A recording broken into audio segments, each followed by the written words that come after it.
you're starting your property search online and you're wondering what is the best website to use, we're going to talk about that up next.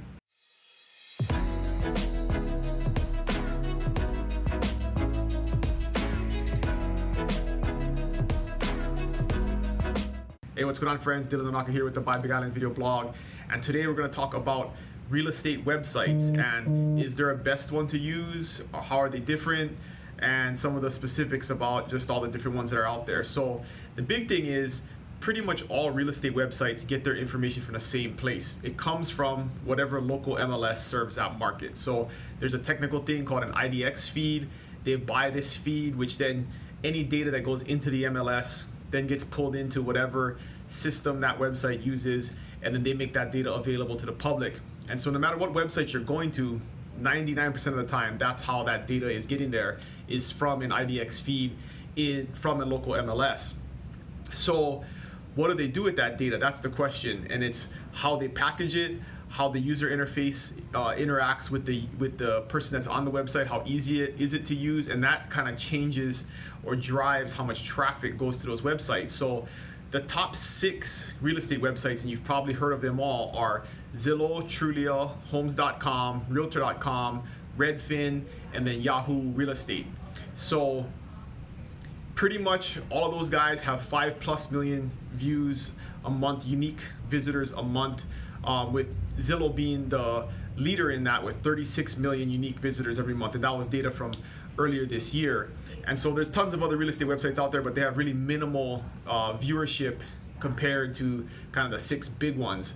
And the important thing to understand about them is they're all a little bit different. So Trulia, Zillow, and Homes.com are all owned by the same company. So basically Zillow Group owns those 3 real estate websites, and they primarily exist to sell advertising. So they sell advertising to agents.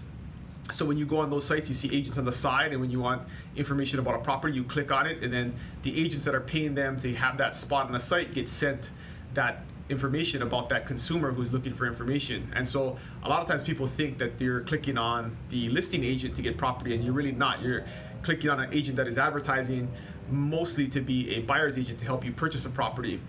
So that's how they connect buyers and consumers, buyers of property and sellers of property, to real estate agents, is through that system. And that's how those 3 sites make money, is that real estate agents pay them for those leads.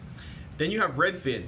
Redfin is an actual real estate brokerage. So they're a real estate brokerage that has built up a very large website that a lot of people use to search for property. And in many markets, they have actual Redfin agents that work for the company that can assist you in buying or selling property. And in other markets, they don't have an actual brokerage set up. Like in Hawaii, on the Big Island, there is no Redfin brokerage set up. So what they do is they partner with agents and connect the leads that come from their website to those agents so they can help those consumers with buying or selling property. And I'm a Redfin partner agent, so they will send me information on consumers who want to buy or sell property, and then I have to reach out and assist them.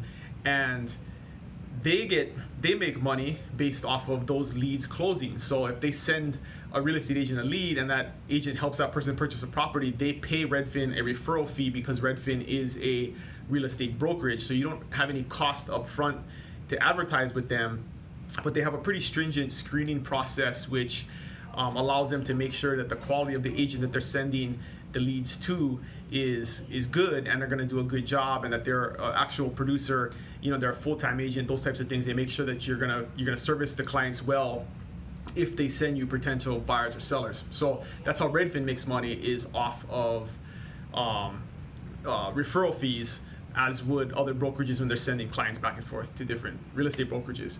And then Yahoo Homes is just Yahoo search engine. So they basically aggregate all the real estate data in the world and then make it searchable for consumers, and they get about 20 million views a month. So pretty big viewership there. And then Yahoo obviously has their advertising search engine systems, which helps generate revenue for them. And then there's Realtor.com, which is similar to Zillow, Trulia, and Homes.com, where they do sell leads to real estate agents and connect buyers and sellers or real estate agents through their lead advertising program. So it's similar to the system that Zillow, Trulia, and Homes.com uses. So those are the 6 big ones, and a little bit about them and how they operate, because it is different. They all operate a little bit differently in terms of how they connect you with a real estate agent. And that's one thing that a consumer a lot of times gets confused by, is because they're kind of clicking around online, and now you got all these real estate agents contacting you, asking if they can help, sending you information and all this stuff. And some people like that and some people don't. But that's basically how all of these real estate websites work, is that they want to collect your information to sell your information or connect you to a real estate agent that is going to somehow pay them, either pay them for that lead or pay them on a referral fee. So that's kind of how they all work and operate. You do have some other options outside of those big 6 or some of those web-based search engines, real estate search engines, and that would be the MLS public site. So every MLS has a public facing site that is a little bit simpler than what we as agents get access to on the back end. And sometimes those are easy to use, sometimes they're not, but really what it comes down to with online stuff is user interface. And a lot of these big websites have a better user interface, easier for consumers, they got a great app, things like that, and that's why people use them. The MLS don't necessarily have that really smooth interface, and people choose not to use them because of that. Company websites are another one, right? All of the big real estate companies have a public website that you can go to and you can search for property on.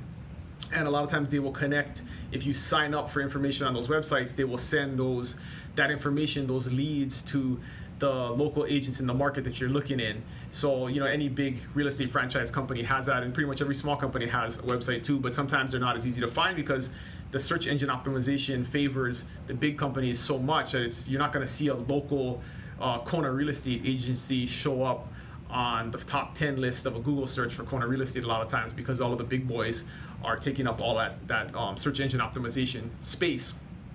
And then you also have single agent sites. So many companies or agents will have a site just for themselves. And again, those are going to be hard to find in a search engine, but they may be useful when you are working with an agent directly.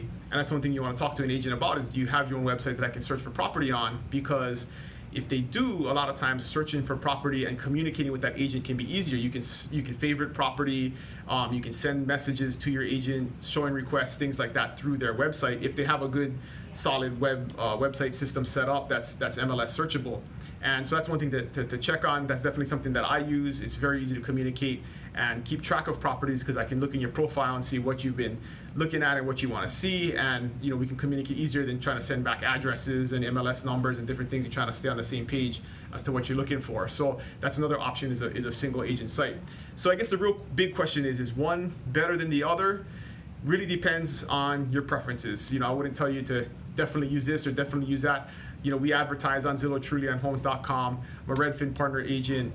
I've advertised before on Realtor.com. So really, I've worked with all of these, and they all have good things and bad things about them all. But at the end of the day, it's about connecting with consumers and helping folks find the property that they're looking for, and that's the end goal. And you just have to use these different means in order to communicate with folks. So do what works best for you and what you prefer, but these are a couple of your different options out there, the main options that you'll come across. But again, 90% of people start their real estate search online, and so understanding how these sites work and choosing the one that fits best for you and works best with you and your agent is always an important step. So if you have any questions, as always, put them in the comments below, and appreciate you guys watching. Please like the video, subscribe to the YouTube channel, and I'll see you guys next week. Aloha.